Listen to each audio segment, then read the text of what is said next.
parfait. Bon, je crois on est en direct effectivement. Bonjour à tous.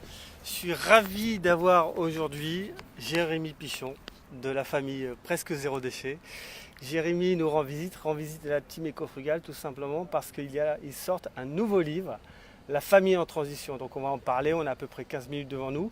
N'hésitez pas à nous envoyer vos questions, vos petits likes aussi en cours de route, à interagir avec nous. Et avant de te poser quelques questions, Jérémy, tout d'abord, je voudrais dire que c'était un coup de cœur. En fait, j'ai lu en avant-première Famille en transition. Et c'est un livre vraiment intéressant parce que c'est un livre qui aborde des sujets techniques, à savoir bilan carbone, gaz à effet de serre, analyse de cycle de vie, et qui arrive vraiment à vulgariser ces sujets avec des données super intéressantes. Et donc voilà, dès à présent, je voulais vous féliciter parce que c'est un travail qui est compliqué, que vous avez parfaitement réussi. Et on retrouve bien sûr toujours la pâte zéro déchet, famille zéro déchet, pardon, la marque de fabrique, à savoir de l'humour, des super dessins et quelque chose de très pédagogique. Et tu l'as là, regarde. Et voilà. Impeccable. J'espère que vous nous entendez bien en direct parce qu'on n'a pas testé le son par avant. Si jamais il y a un problème de son, n'hésitez pas à nous envoyer un petit commentaire. Et donc, tout d'abord, pour commencer, il y a un chiffre qui m'a beaucoup intrigué, enfin qui m'a pas intrigué, qui m'a interpellé et qui est en fait à la base de ton livre, c'est 2,1 tonnes. Est-ce que tu veux en dire un peu plus par rapport à ça? Ouais, c'est ça. 2,1 tonnes, c'est le quota carbone qu'on a individuellement, annuel, en termes d'émissions dans notre vie de tous les jours, c'est-à-dire pour le logement, le transport, nos achats, notre alimentation, etc. C'est ce qu'on devrait tous respecter pour ne pas agir sur le changement climatique. Je m'explique, c'est-à-dire qu'aujourd'hui un Français, dans son mode de vie, en moyenne, Oui. je prends la moyenne, il y a les classes populaires, les classes moyennes, et il y a les très riches qui dépensent beaucoup. Gros impact carbone. Gros impact carbone, et donc on est tous à peu près en moyenne, on est à 12 tonnes de CO2 par Français. Voilà, c'est la moyenne aujourd'hui en France. Et il faudrait qu'on soit à 2 tonnes, c'est-à-dire un facteur 6 aujourd'hui pour ne pas réchauffer la planète et surtout pour ne pas aller au-delà de ces 2 degrés de réchauffement climatique qui sont maintenant acquis à la fin du siècle. On en est là. Ouais. Et il va falloir qu'on évite d'aller à 3, 4, 5 degrés. Pourquoi? Parce que plus on va réchauffer, plus d'abord ça va être difficile de vivre sur Terre. On va avoir des zones qui vont être très chaudes et inhabitables. On va avoir des pertes en rendement agricole. On va avoir des montées de conflits, la montée des eaux, des réfugiés climatiques. L'accélération de tout voilà, le problème. surtout à 3, 4, 5 degrés. On va aller vers ce qu'on appelle un effet d'emballement, c'est-à-dire que le permafrost des régions glaciaires commence déjà à fondre, donc à libérer beaucoup de méthane et de CO2. Et on risque d'avoir un effet d'emballement, c'est-à-dire qu'à bout d'un moment, à 5-6 degrés, on ne va plus contrôler le climat de la planète. Oh oui. Donc c'est Ça urgent devient imbitable. voilà, de rester à 2 degrés et d'essayer de s'y tenir. Pour ça, il faudrait tous, à 7 milliards d'individus sur Terre, qu'on soit à 2 tonnes de CO2 émis par an.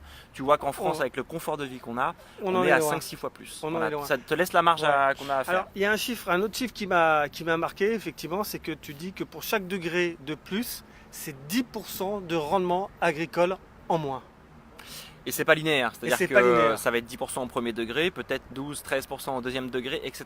C'est-à-dire que aujourd'hui, le changement climatique va amener des zones sur Terre, notamment les zones équatoriales, ça va être très difficile de continuer à vivre dessus. Les zones désertiques vont grandir. On va avoir des épisodes climatiques qui vont mettre les rendements agricoles à mal. Donc, et on sait que la base aujourd'hui sur Terre, pour habiter, c'est respirer, se loger et manger. Donc on va commencer à atteindre les besoins primaires des êtres humains sur Terre et ça va devenir compliqué. Et ce qui est important aussi, 10% par degré pour l'alimentation et aussi l'augmentation des conflits très rapide. Voilà. Exactement. C'est un autre chiffre que tu cites dans votre livre. Voilà, c'est une étude de l'université de Berkeley qui cite que à chaque degré, ça va être une augmentation des conflits majeurs sur Terre pour les ressources, pour la survie. Et là, on est historiquement dans quelque chose qui est connu, c'est-à-dire à partir du moment où le risque de pénurie augmente, le risque de conflit augmente crescendo. Rien de neuf. Clairement. Voilà. Clairement, on va continuer on va augmenter le nombre de conflits pour l'eau, pour la ressource, pour les écosystèmes, pour la biomasse, voilà, donc effectivement notre système, il va falloir changer notre système de décision et de partage, c'est urgent. Alors ce qui est très intéressant, c'est que la famille Presque Zéro Déchet, le nouveau livre, c'est Famille en transition, donc ça va beaucoup plus loin. Le zéro déchet, bien sûr, c'est tout ce qui concerne l'utilisation des matières premières. Famille en transition, Alors là, on est global, c'est-à-dire qu'on parle de réduction, bien sûr, de consommation d'eau, réduction de consommation d'électricité, des sujets qui ne sont pas forcément abordés directement dans le zéro déchet. Et ce qui est intéressant, c'est que par rapport à ce chiffre de 2,1 tonnes par an et par habitant, et pas français, mais par habitant de la planète, sur Terre, vous vous êtes posé la question, nous, famille presque zéro déchet, comment nous nous situons? Et donc, vous avez commencé à faire un bilan carbone que vous détaillez dans le livre, avec l'ADEME en plus. On a travaillé alors avec un bureau d'études qui n'est pas l'ADEME, on a travaillé avec un bureau d'études qui s'appelle APESA, qui est entre Bordeaux, le Pays Basque et Pau. Et on a fait le bilan carbone de notre vie. Donc on a fait un tableur Excel immense, on a mis tout ce que l'on consommait, etc. Alors et on a fait non seulement le bilan carbone, mais aussi l'analyse de cycle de vie de certains pans, comme l'alimentation par exemple, où on donne beaucoup de chiffres sur l'alimentation, pour être à peu près clair sur ce que le zéro déchet amène. Et on s'est rendu compte que le zéro déchet permet de travailler surtout sur l'alimentation et sur la consommation, c'est-à-dire de produits, de biens d'équipement, produits manufacturés, voilà, ce genre de choses. Mais pas sur le reste, pas réellement, pas sur le logement, pas sur le transport, pas sur la banque, pas sur tout ce qui va composer notre vie aussi de tous les jours. Et là, je t'interromps parce que vous regardez vraiment droit dans le miroir, c'est-à-dire vous regardez les réalités telles qu'elles est. Et donc là, ce chiffre, votre bilan carbone, est-ce que tu peux me le donner de la famille presque zéro déchet? Alors nous, de la famille, on a baissé de 2 tonnes par rapport à l'alimentation et à la consommation grâce au zéro déchet. Et aujourd'hui, au lieu de 12 tonnes par individu, on est plutôt à 10 tonnes. Voilà. Donc on est loin du compte. Voilà. Tu vois, alors c'est ce qui est très intéressant, c'est on va parler des solutions. Mais voilà, ce que j'aime beaucoup aussi dans votre livre, c'est vous regardez tel que vous êtes, sans concession, vous regardez les faits et vous vous dites par rapport à ces faits-là, comment on se positionne et qu'est-ce qu'on peut faire pour aller plus loin. Et c'est très intéressant parce que le constat que tu fais, c'est le constat que plein d'autres personnes ont pu faire également. On se lance dans des démarches zéro déchet et c'est très bien, il faut continuer. Mais in fine, on s'aperçoit que peut-être on a réduit son impact de 20%, 30% dans le meilleur des cas. Il y a certaines personnes comme par exemple Julien Vidal de Ça commence par moi qui est quasiment à la parité, qui a fait un travail énorme, mais son mode de vie n'est pas forcément duplicable par tout le monde. Mais il faut reconnaître que je trouve que ce retour d'expérience de votre part sincère est très utile aussi parce que ça permet aussi de se poser les bonnes questions. Et donc tu disais, le zéro déchet, on s'attaque surtout aux postes alimentaires, aux postes produits manufacturés. Et donc là, dans le livre, on aborde des sujets comme le logement, le transport, également les services publics, très intéressant, et puis également la finance. Donc vous êtes attaqué à ces différents postes. Est-ce que tu parlais par exemple du premier poste qui est le poste logement pour la famille, pour vous? Alors, le premier poste pour la famille zéro déchet, comme n'importe quelle famille en France, en termes de gaz à effet de serre. En termes de gaz à effet de serre, c'est la banque. C'est notre argent. Exactement. C'est notre argent. C'est-à-dire que l'argent qui est à la banque, ce ne sont pas des billets rangés dans un coffre en Suisse. C'est une ligne informatique et la banque va placer cet argent sur des fonds spéculatifs, sur des projets dont on n'a aucune maîtrise. Est-ce que tu sais à quoi sert ton argent à la banque? L'argent de ton compte courant, l'argent de ton compte épargne? J'ai une petite idée parce que figure-toi que dans ma vie d'avant j'étais banquier, mais il faut reconnaître que la plupart des gens n'ont absolument pas conscience de ce à quoi sert leur argent. Personne ne le sait, c'est-à-dire qu'aujourd'hui on te dirait ton argent a servi à financer une centrale à charbon en Australie avec des émissions qui sont en train de détruire la barrière de l'oreille. Aucun moyen de le savoir quasiment, tu dirais non. Tu dis non. Par contre, est-ce que tu voudrais financer une coopérative de maraîchers local pour la réinstallation d'un maraîchage local et une distribution en circuit court? Tu diras bah oui évidemment. Donc aujourd'hui la transition et le premier poste, 40% des émissions carbone d'une famille française en moyenne, c'est son argent à la banque, 40%. C'est énorme. Donc l'idée c'était aussi avec ce livre-là, c'était de prioriser, c'est-à-dire de dire le zéro déchet c'est très bien, mais faire son dentifrice ça va pas changer la planète malheureusement, même si c'est une chose très bien. Il va falloir prioriser et la première des choses c'est de reprendre le contrôle de notre argent. Aujourd'hui on nous l'a volé clairement, comme on nous a volé beaucoup de choses et il est temps de reprendre le contrôle, de réorienter les flux financiers, notre argent, notre richesse produit avec notre travail sur des projets dont on a envie aujourd'hui de voir éclore et se développer. Donc moi mon argent j'aimerais qu'elle aille vers de l'éco-construction locale pour financer des filières bois, pour financer les circuits courts de maraîchage, pour financer des transports en commun collectifs et doux.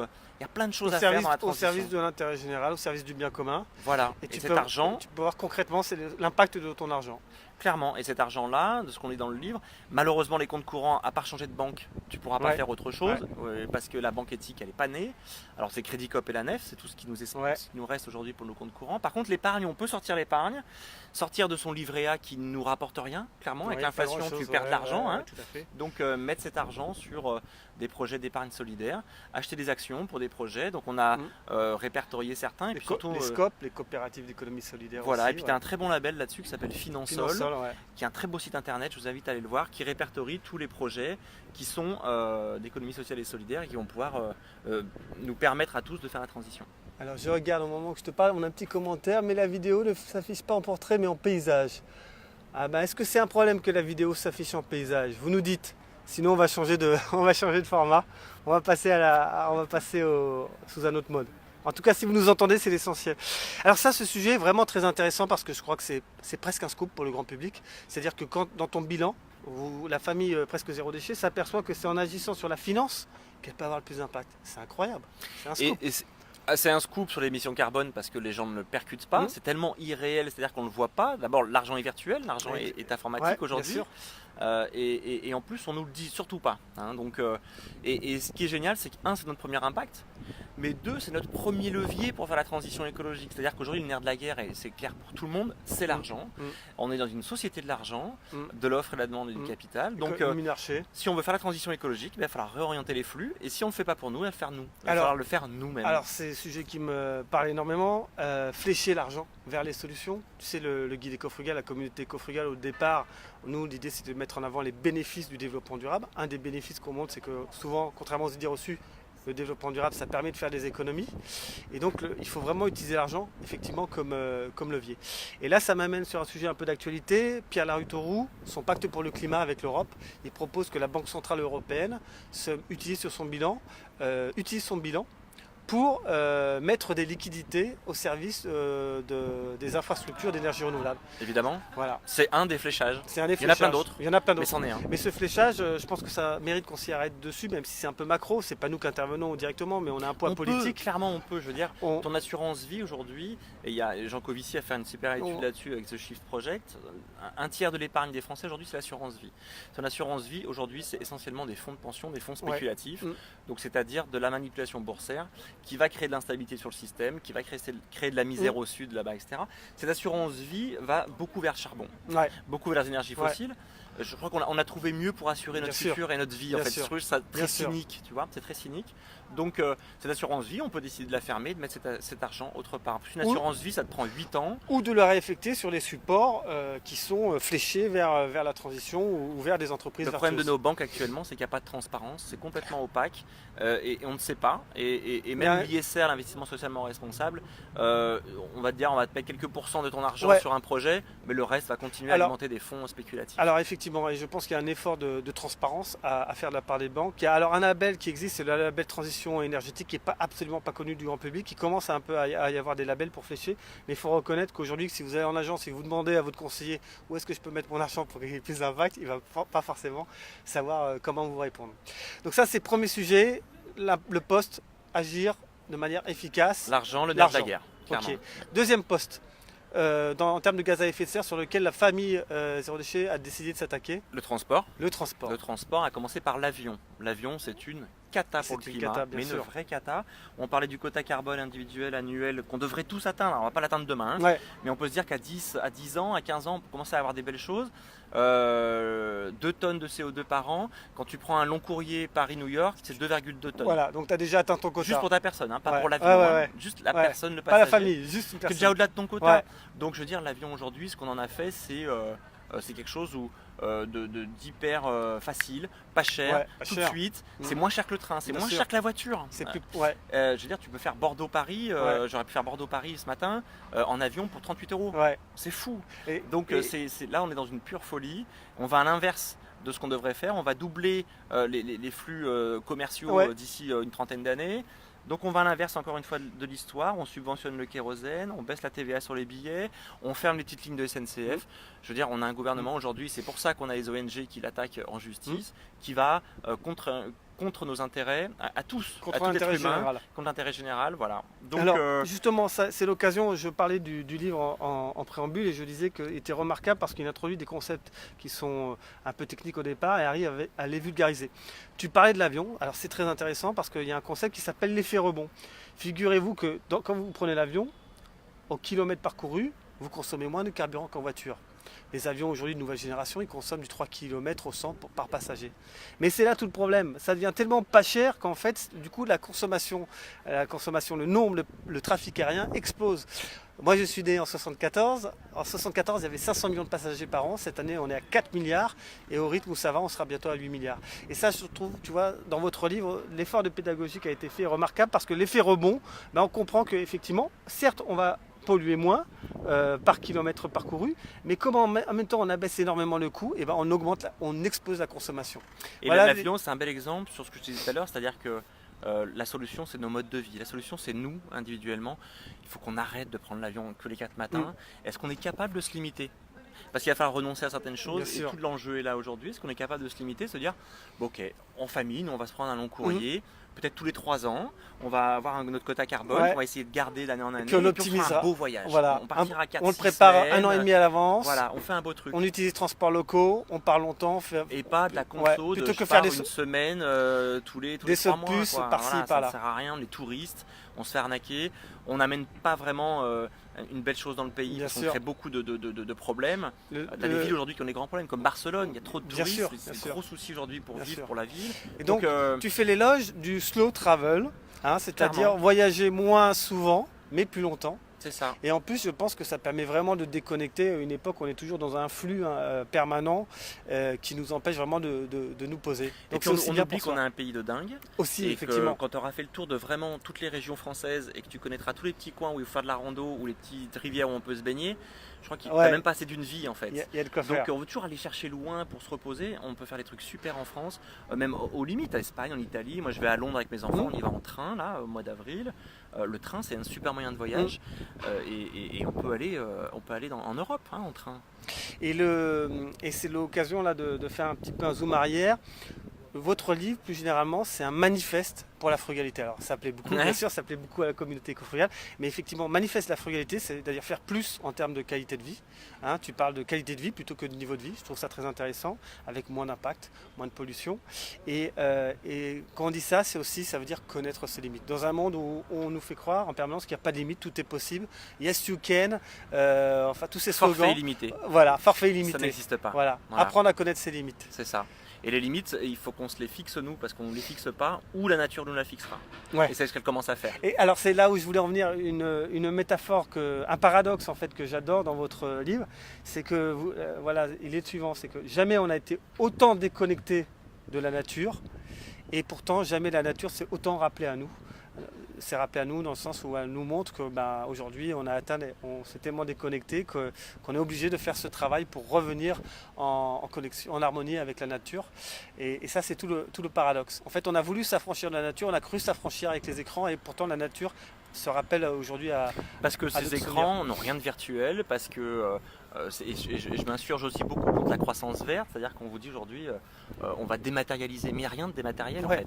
C'est-à-dire que ton téléphone. Y compris ce Facebook Live, faut qu'il ait un impact, faut qu'il ait des conséquences dans vos vies, sinon il aura un impact négatif. C'est ça, donc regarde ton iPhone, c'est 40 minerais et terres rares différentes qu'il a fallu mettre en alliage. 400 kilos, je crois aussi, de matière au total utilisée, quelque chose comme ça. Possible, c'est une catastrophe. Je crois que ça doit être 80 kilos de CO2 un smartphone comme ça. Et il n'y a rien d'immatériel, c'est réel. Ouais, c'est réel. C'est réel, et ça, on est en train d'avoir des impacts majeurs aujourd'hui, ne serait-ce qu'avec le numérique, parce qu'on pense que c'est virtuel, parce qu'on nous a fait croire que la croissance verte, ces deux mots ne vont pas ensemble. Croissance et verte, c'est un oxymore, ça n'existe pas, d'accord ? Il n'y a pas d'énergie propre, ça n'existe pas. Apparemment, tu as de l'énergie, tu as extrait, transformé, donc tu as pollué. Et tout est comme ça. Donc il va falloir qu'on réduise aujourd'hui, réduire, refuser, réutiliser, réemployer. Voilà, on revient là sur des thématiques zéro déchet. Sur la base des 4-5 R. Et le dernier, ce sera le recyclage. Alors qu'aujourd'hui, on nous dit, vous inquiétez pas, continuez à consommer comme vous le faites, surtout ne changez rien, on va consommer et faire du cycle fermé. Ouais. Toutes les ressources vont devenir, tous les déchets vont devenir une ressource et on va tout utiliser. C'est complètement faux. Ouais. Il n'y a rien de circulaire. Le plastique est tout sauf circulaire. Ouais. Même la plupart des métaux, même les plus faciles à recycler, au bout de 2-3 recyclages, tu as 80% de pertes. Alors, tu vois, sur ce sujet, alors que c'est une association professionnelle, Plastique Europe, qui a communiqué le chiffre, donc on ne peut pas les soupçonner d'avoir minoré le chiffre, ils disaient qu'en France, seulement 26% des plastiques sont recyclés. Effectivement. Donc et combien de fois? C'est-à-dire que combien de fois? Exactement. Déjà, au bout de 3-4 fois, ce qu'on appelle le downcycling, tu vas perdre en qualité. Exactement. Le polymère va se raccourcir, donc un peu comme le papier, au bout de plusieurs utilisations, il vient du carton. Et là, c'est pareil, le plastique est de mauvaise qualité, il faudra réinjecter du plastique vierge pour qu'il tienne. Donc, on est toujours à extraire du pétrole et transformer du plastique. C'est sans fin. C'est sans fin. Donc, il faut fermer le robinet à la source, sortir du plastique et surtout les jetables à usage unique, sortir de la grande distribution, et aller vers des matériaux le plus possible, qui soient le bois, qui durent le métal, voilà. Et en même temps, c'est des matériaux qui nous apporteront plus de satisfaction, souvent plus design et avec plus agréable à vivre. Plus agréable à vivre, effectivement. Et ça, je crois que c'est très important. C'est aussi dans votre philosophie, et c'est aussi celle de notre communauté. C'est-à-dire, on agit pour la planète, mais on a aussi agi pour soi. À la fin, les gains, c'est en termes de qualité de vie. Tu disais, ça veut dire de bien-être, de confort, de santé, de vivre ensemble. Ça, c'est très important. Clairement. Autre poste, le logement. Troisième poste. Voilà. Troisième poste. Alors en moyenne, encore une fois, rapporté aux 70 millions de personnes par individu, on est à 3 tonnes. Garde les commentaires. Pardon, excuse-moi. Approche très créative et récréative de la vidéo verticale. Ah, bon, bah, peut-être qu'on va. Tu veux le tourner? On va peut-être le tourner. On va essayer comme ça. Voilà. Vous allez. Alors par contre, est-ce que ça va mieux comme ça? Parce que nous, on avait l'impression d'être comme il faut, hein, d'être au top. Ouais. Voilà. Alors, on en était où? Le logement. Donc voilà, rapporté aux 70 millions d'individus et à notre petite personne, c'est 3 tonnes de CO2 qui sont émis. Dans ces 3 tonnes, on va comprendre l'énergie qui a été nécessaire à la fabrication de la maison sur l'amortissement à 60 ans. L'énergie grise, ce qu'on appelle l'énergie grise, voilà. Et 1,5 tonnes, et puis l'autre 1,5 c'est le chauffage, d'accord. Essentiellement. Donc aujourd'hui on construit essentiellement en béton armé partout. Là il y a des travaux juste à côté, c'est du béton. C'est les copains de Vinci, de Lafarge qui bétonnent un petit peu partout. Bordeaux en ce moment est en train d'être bétonné, Paris aussi. Et on n'en sort pas de ce béton là parce qu'on a un monopole de la construction aujourd'hui qui est fort. Et il faudrait qu'on aille vers des matériaux qui soient écologiques. C'est-à-dire que le bois, c'est un matériau qui va stocker du carbone à l'origine, d'accord? Donc il a un bilan neutre. Donc on va aller, quand tu prends une maison en paille et en bois, tu divises par 10 les émissions carbone. Alors ça c'est très intéressant parce que tu vois la maison en paille, souvent ça va tirer presque la risée, c'est-à-dire que les gens vont se dire non mais tu disais ouais c'est la maison en paille, les gens vont dire les 3 petits cochons, ils vont souffler dessus, ça tient pas la route. C'est fini ça, alors que on en sort. On en sort. Maintenant il y a même un... Je crois que les constructeurs, la Fédération française du bâtiment ou le CETB, le centre technique, a commencé à reconnaître la qualité des matériaux. Et bien sûr. Voilà. Mais d'abord des très bons matériaux à vivre. Alors, je te laisse continuer. On continue à discuter. Simplement, je vais reculer un petit peu le téléphone. Donc un peu plus de profondeur. Paille et bois sont des matériaux qui sont très bons à vivre, très bons pour la maison, qui sont perspirants. Sur les résistances au feu, la paille a des meilleurs coefficients que le béton aujourd'hui. Donc on se retrouve avec des matériaux qui sont sains, qui peuvent être locaux. On a aussi une redynamique dans tout ça, dans la transition écologique, et j'en parle beaucoup, c'est la dynamique économique. C'est-à-dire qu'aujourd'hui, de construire local, de remettre en place des coopératives locales, on va créer de l'emploi. Aujourd'hui, 40% de l'impact carbone du secteur de la construction en France vient hors de nos frontières. C'est-à-dire qu'on a délocalisé en Chine. En Europe, dans les pays émergents. Voilà. Et aujourd'hui, on a perdu encore une fois le contrôle de notre construction. On n'en a pas le choix aujourd'hui. Je pense que si on donnait le choix à tout le monde, on pourrait aller vers d'autres choses. Et on peut très bien faire des immeubles en bois, on peut très bien faire des immeubles en paille, en chambre. Et on va recréer de l'emploi, recréer de la dynamique locale. Mais encore une fois, on est dans une logique de monopole, comme c'est le cas pour la finance, comme c'est le cas pour les transports. On est dans un truc qui nous échappe complètement. Il faut disrupter, comme on dit en ce moment. Voilà, c'est le mot à la mode. C'est le mot à la mode, mais pour le coup, aller aussi dans... Donc moi, en tant qu'individu, je peux décider de réisoler ma maison par l'extérieur avec des matériaux locaux en faisant appel à une boîte locale. Je peux construire une maison qui soit écologique et réduire mon impact carbone. Je peux avoir une vraie action clairement sur mon logement et le décider. C'est un gros poste. Hein. C'est un gros poste de réisoler sa maison. C'est vraiment une réduction de son impact carbone qui est majeure. Autre quatrième poste maintenant, après donc finance, transport et puis l'habitat. Le quatrième poste, c'est L'alimentation. l'alimentation, Ouais. sur lequel vous avez déjà beaucoup agi grâce à l'approche zéro déchet. Grâce à la, voilà, ça c'est intéressant, c'est le bilan du zéro déchet, ce que je disais tout à l'heure, c'est qu'on bosse en Très fait impactant. sur le quatrième et le cinquième poste de nos émissions, qui sont l'alimentation et la consommation. Et donc sur l'alimentation, nous on est sorti de la grande distribution, on va plus du tout en supermarché, et on va essentiellement sur les circuits courts. D'accord. Donc toutes les vertus du zéro déchet que tu connais, c'est-à-dire qu'on va réduire d'abord notre impact carbone divisé par 4, notre impact sur l'eau divisé par 2. Ok. On a mesuré dans notre ACV d'alimentation. Donc l'ACV, c'est l'analyse de cycle de vie, voilà. Voilà, donc on a mesuré tous les impacts et on s'est rendu compte que l'impact sur l'eau en écotoxicité était divisé par 2. Oui, ça c'est très intéressant. Donc c'est hyper intéressant. Dans ton livre, en fait, excuse-moi, je fais une aparté. En fait, vous introduisez des concepts qui ne sont pas connus du grand public et vous les vulgarisez. Donc en fait, l'impact de l'eau, la toxicité de l'eau, ça se mesure. Un peu comme il y a les gaz à effet de serre pour le carbone, et ben il y a la même chose pour l'eau. J'en dis pas plus, mais c'est à découvrir dans ce livre que je remonte à nouveau. Voilà. Donc voilà, donc l'alimentation, en faisant du zéro déchet, on sort de la grande distrib et encore une fois, on retrouve les mêmes choses que sur les autres postes, c'est-à-dire qu'on a un monopole de 4 groupes. Aujourd'hui, tu as 4 groupes d'agroalimentaires en France. On n'en a pas besoin de les citer. Auchan, Casino, Voilà. etc. Les 4 qui monopolisent quasiment 83% de la circulation d'alimentation sur le territoire. Ouais. Et tu sais aussi que ces supermarchés ont tué les centres-villes, ont tué l'emploi, tuent notre santé, c'est-à-dire qu'on nous donne à manger du sucre, des additifs, etc. Trop de produits transformés. Donc de A à Z de la chaîne, là on est perdant.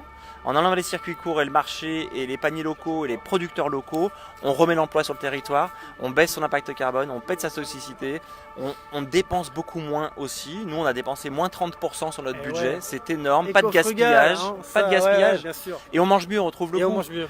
Donc voilà, l'alimentation elle est très claire, je crois que les circuits courts c'est la solution et en plus on peut agir tout de suite, on peut trouver les solutions tout de suite. Alors, poste suivant, c'est là qu'on arrive au service. La conso. La conso. Ouais, voilà. De biens et là de aussi, produits. C'est un poste sur lequel vous avez déjà énormément agi grâce à l'approche zéro déchet. C'est ça. On retrouve les 5 R, on va peut-être pas trop en parler, c'est des sujets. On est sorti de la consommation, voilà. on achète selon nos besoins et on a réduit quasiment par 3 notre consommation. On achète beaucoup d'occasions, on répare, on mutualise. Voilà. Donc tous les 4 R et ça marche très très bien sur la conso. Et encore une fois, ce qui est génial, c'est qu'on fait des économies. Vous faites des économies et vous faites tout court. Et ça, c'est l'éloge du faire, F-A-I-R-E. Je crois que c'est très important. À une époque où les enfants sont de plus en plus devant les écrans, et ben, faire des choses avec ses mains, ça peut sembler banal, mais c'est très important. C'est aussi, ça développe notre créativité et ça nous développe une forme d'autonomie. Parce qu'on ne peut pas se contenter de satisfaire nos besoins uniquement à coup d'achat de prestations. Clairement. Il faut aussi développer une forme d'autonomie. Et l'autonomie, de ce point de vue-là, c'est aussi au service du vivre ensemble. Parce qu'on n'est pas autonome tout seul. En réalité, on est autonome en se mutualisant avec ses voisins, en faisant des choses ensemble. Ça va être difficile.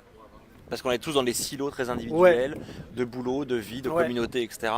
Et d'arriver à refaire du collectif, c'est un des enjeux. C'est un des enjeux. Les jeunes, à leur manière, font du collectif. Nous, nos ateliers, c'est une manière de faire du collectif aussi, puisque c'est un peu des ronds-points, c'est des lieux où on va partager, échanger ces solutions. Mais effectivement, tu parlais, il y a l'approche par le haut, par le bas, et l'entre-deux, c'est le collectif aussi, qui est très important. Dernier poste, je crois, si je ne me trompe pas, c'est les services publics. Ça aussi, je trouve très intéressant. C'est la première fois que je lis un livre qui s'intéresse à l'impact des services publics dans son bilan carbone, parce qu'en fait, on ne le prend pas en considération, mais les services publics font énormément pour nous. La santé, l'éducation, et cela, c'est un impact. Alors, la bonne nouvelle, Jérémy, c'est que les services publics, finalement, nous donnent beaucoup pour un impact relativement restreint. C'est l'éloge du service public que tu fais. Mais clairement, évidemment, je crois que pour le service rendu, parce que tu parles de l'éducation et de la santé, mais tu as aussi la police, l'administration, la justice. Je veux dire, on vit dans un pays qui, avec ses grands défauts et sa lourdeur, a aussi une sécurité. Je veux dire, on est dans un état de droit. Moi, j'ai habité un petit peu dans d'autres pays. C'est compliqué quand tu touches. On s'en rend vite compte de la chance qu'on a. Clairement. Je crois qu'il faut pas le. Et aujourd'hui, on est en train de saucissonner et dilapider nos services publics pour l'austérité, la privatisation. Et moi, je m'insurge depuis très longtemps là-dessus. Et en fait, on se rend compte qu'en faisant notre bilan carbone, finalement, notre dernier poste, c'est celui qui nous rend le plus service. C'est l'éducation de nos enfants et nos droits à la santé et à la justice. C'est le poste le moins élevé. Et c'est le poste le moins élevé. Et ce qui est très intéressant, encore une fois, et je tiens à le souligner, c'est que la famille Zéro Déchet a intégré ce poste-là parce qu'elle considère qu'on ne peut pas faire abstraction puisque c'est des vrais services rendus, alors que souvent ces postes-là, en fait, on se dit c'est pour la collectivité et du coup on ne prend pas en compte l'impact carbone de ce poste-là dans notre bilan de gaz à effet de serre. Et ça, je trouve ça très judicieux également dans votre démarche globale. Et ce constat, effectivement, à nouveau, je le répète, à savoir que les services publics sont relativement efficients en termes de carbone. Clairement, clairement. Ils peuvent s'améliorer notamment sur les bâtiments et sur l'isolation et Oui. le chauffage. On sait qu'il y a un gisement d'énergie qui est Au niveau important. des écoles en particulier. Voilà, les écoles, même les bâtiments publics, il y a Et- encore du boulot. Et là aussi, vous proposez des choses concrètes sur les services publics. Vous faites des propositions dans votre livre, notamment au niveau des écoles, je pense, des plans d'action. Moi, je suis convaincu qu'il faut qu'on fasse une transition éducative, c'est-à-dire qu'aujourd'hui, la transition écologique, elle doit aussi passer par... je ne te l'ai pas dit, mais pour moi, la transition, c'est pas uniquement une question d'environnement et de carbone, c'est-à-dire que la transition, aujourd'hui, elle doit être économique, sociale, environnementale, Culturelle. politique, culturelle. En fait, on est dans une crise anthropologique aujourd'hui où tout notre système est en train d'être remis en question. On est dans un basculement qui est assez compliqué, hein, c'est pas facile aujourd'hui. Mais voilà, l'éducation doit en faire partie, on doit faire une transition. C'est quoi demain un citoyen qui est autonome, qui est sobre? Est-ce qu'il ne faudrait pas changer un peu les programmes pour remettre en place de la cuisine, de la culture, de la construction? C'est quoi des semences? Nos enfants ne savent même pas ce que c'est qu'une semence, ne savent même pas planter. Donc réintroduire non pas que des matières qui soient maths français pour faire des 8 heures par jour, des êtres productifs, Pratico-pratique. mais des êtres autonomes qui soient capables de décider aussi en collectif, qui soient capables de connaître un petit peu et de répondre à tous leurs besoins primaires. On en est loin aujourd'hui. C'est un petit peu l'approche Montessori aussi, complètement. complètement. C'est rendre autonome. Cyril Dion aussi insiste beaucoup sur l'éducation dans son documentaire, bien sûr. À savoir, bien sûr, si on veut changer à un moment le monde, il faut aussi qu'on commence à se changer soi-même. Les générations futures, il va falloir qu'on les construise autrement. Bien sûr. Et on les prépare pas du tout à la transition pour l'instant. On est toujours dans une logique de travailler beaucoup, d'apprendre beaucoup pour être productif et supporter ces 8 heures par jour. Moi, j'ai mis mes enfants à l'école ce matin à 8 heures, à la garderie pour venir à Paris. Et tu repars tout à l'heure. Hein. Voilà, c'est ça. Et ils sont dans cette logique toute la journée, malheureusement. Tu parles d'un véritable plan Marshall, toi. Tu parles de plan Marshall pour la transition. J'ai trouvé que c'était très intéressant cette métaphore. Ce qui est ironique, parce que le plan Marshall, si tu veux, c'est juste la mainmise des États-Unis sur l'Europe et pour lancer la consommation de masse dans laquelle on est. Donc c'est complètement ironique. Mais en tout cas, c'est la capacité à se mobiliser. La capacité à se mobiliser à grande échelle.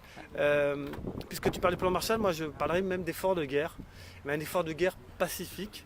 Puisque, en fait, ce qui est incroyable, c'est que nous, les humains, on est capable de faire des choses formidables, mais des fois, dans certaines situations, par exemple, les États-Unis, pendant la Seconde Guerre mondiale, ont construit 260 000 avions en moins de 3 ans. C'est hallucinant. C'est hallucinant. Et bien, si demain, on fait la même chose avec les éoliennes, avec les panneaux solaires, avec nos modes de vie, c'est possible. Et pourquoi cet effort de guerre a été rendu possible? Parce que tout d'un coup, tout le monde partage la même vision, a compris la nécessité que face à un problème immédiat, il faut absolument se mobiliser. On n'y est pas encore arrivé. Non. Donc ton plan Marshall, ce plan Marshall-là, il est en train de se construire, mais clairement on sent que la société n'est pas encore prête pour aller aussi vraiment dans ce sens-là. Oui, là tu parles de situation, on était au pied du mur, il n'y en avait pas de choix. Donc là pour l'instant on a le choix, c'est-à-dire que la transition on peut ne pas la faire à moitié, la faire un peu. Mais justement, le système avance. Est-ce que c'est pas ça le problème? C'est parce qu'on a le choix. Parce qu'en période de guerre, face à un adversaire qui est reconnu, connu, là on est obligé de se mobiliser. Là c'est parce qu'on a le choix justement. Le temps avançant, le choix se restreint. C'est-à-dire que quand on parlait de changement climatique à 20 ans, moi j'ai commencé il y a 20 ans à en parler, on était des uluberlus, des pionniers, illuminés complets.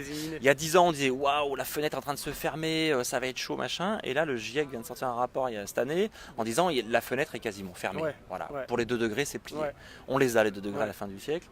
Et plus on va avancer, et plus la fenêtre va se fermer, plus on va être au dos du mur pour dire il faut faire les choses. Aujourd'hui, là, il y a une urgence écologique et une urgence sociale. Les gens en sont conscients. Il y a un basculement, moi je crois, depuis 3 ans, où aujourd'hui l'écologie est devenue un sujet principal et les gens s'y mettent. Donc plus on va avancer, plus l'urgence va être là et peut-être que le plan Marshall va se déclencher. Pour l'instant, on n'y est pas. Donc voilà, donc je vois que Marie des Licornes nous regarde aussi. Marie qui a une communauté extraordinaire sur Facebook avec le groupe Gestion Budgétaire Entraide et Minimalisme. Ben voilà, c'est autant de relais qui peuvent participer à la mobilisation. J'en profite pour parler d'une initiative qui s'appelle Auteurs pour le climat qu'on a lancée. L'idée c'est que tous les auteurs qui œuvrent en fait à la transition par leurs écrits, par leurs propos, comme aujourd'hui, en fait qu'on forme une sorte de collectif, qu'on se rassemble pour donner plus de portée à notre voix. Et donc ce hashtag Auteurs pour le climat, c'est un peu encore trop tôt pour vous en parler, mais d'ici 15 jours, en fait, on va faire une publication auquel la famille Presque Zéro Déchet a participé, mais également Marie qui nous regarde en direct. Donc on n'en dit pas plus, mais voilà, on va vraiment faire une publication grand public pour parler à des gens qui ne s'intéressent pas forcément à ces sujets, pour accélérer l'adoption de pratiques éco-responsables. On vous en reparlera très bientôt. Voilà, hashtag Auteurs pour le climat. Dernier point avant de se quitter. Est-ce que tu as un message pour la communauté éco-frugale? Le principe, je te rappelle, c'est des gens qui réunissent leurs amis, leurs voisins, qui partagent leurs solutions sur des thématiques zéro déchet, alimentation. On va en faire d'autres. On va aborder l'habitat, puisqu'on va lancer un kit CoPro Habitat pour parler d'eau et énergie. Est-ce que tu as un message pour la communauté? Alors là, ils ne sont pas très nombreux, mais ils nous regarderont en replay, j'espère, pour la communauté éco-frugale que tu voudrais adresser. Mais écoute, je crois qu'on est. C'est marrant, j'étais en conférence à midi et je disais, il y a 20 ans, on me prenait pour un illuminé parce que je ramassais les déchets au bord des rivières, en montagne, etc. Il y a 10 ans, on me prenait pour un pionnier en disant, ouais, il y a une petite communauté qui naissait, t'as raison, on va te rejoindre, etc. Et puis là, aujourd'hui, je suis un VIP. Ouais. Donc, faut continuer, il faut continuer. Et je crois On devient tous des VIP. Voilà, quand on a des valeurs et contre vents et marées, il faut les défendre. Aujourd'hui, on est très nombreux à avoir ces valeurs-là. Donc, ce qu'il faut, c'est continuer à faire et ne pas faire la morale. Voilà, vraiment, moi j'insiste. Personne n'est parfait. Une approche peu. Moi, le premier, c'est ce que tu dis dans le bouquin. On a fait notre bilan carbone. On est très loin du compte, très loin du compte. Soulagé, parce que tu portes et donc personne n'est parfait et personne ne peut faire la leçon à personne. Donc restez modeste, faites les choses et en les faisant bien, les gens viendront vous voir et viendront vous écouter, vous demander des conseils. Mais n'essayons pas de convertir tout le monde en faisant la morale, en culpabilisant et en agressant. Ça ne sert à rien. C'est l'effet inverse, c'est-à-dire que les gens vont se braquer. Et tu vas encore être estampillé écolo de service. Alors, je donc pense que... voilà, soyez indulgents avec le reste des Alors je pense personnes que autour de ton message parle beaucoup à notre communauté, notamment nos 400 ambassadeurs et ambassadrices qui font les ateliers, puisque c'est vraiment basé sur le partage de solutions. L'idée c'est pas de parler, de pointer le doigt, mais vraiment de montrer ce qu'on peut faire concrètement. Et donc le message que je retiens de Jérémy, c'est que chacun de vous, ambassadeurs, vous êtes des futurs VIP, vous êtes des pionniers, et vous allez être VIP bientôt aussi, parce que very important person for the planet, VIP pipi, voilà. Parfait. De conclusion. Pour conclure, voilà, sur le pipi, voilà. Excellent. Bon, je remercie à tous de nous avoir suivis. Ça sera en replay. Et puis Jérémy, un grand merci. Je remonte le livre parce que c'est une exclue mondiale. Je crois que vous n'avez pas fait beaucoup d'interviews pour l'instant. Donc Famille en transition, je vous le conseille. C'est un livre en fait qui permet d'avoir énormément d'arguments techniques, mais qui sont vulgarisés, donc de faire passer le message sur la nécessité de se mettre en transition. Un grand merci à tous et puis à très bientôt pour la surprise qu'on vous a annoncée. Merci, au revoir. Merci à tous et merci Marie pour tes petits messages. Salut Marie.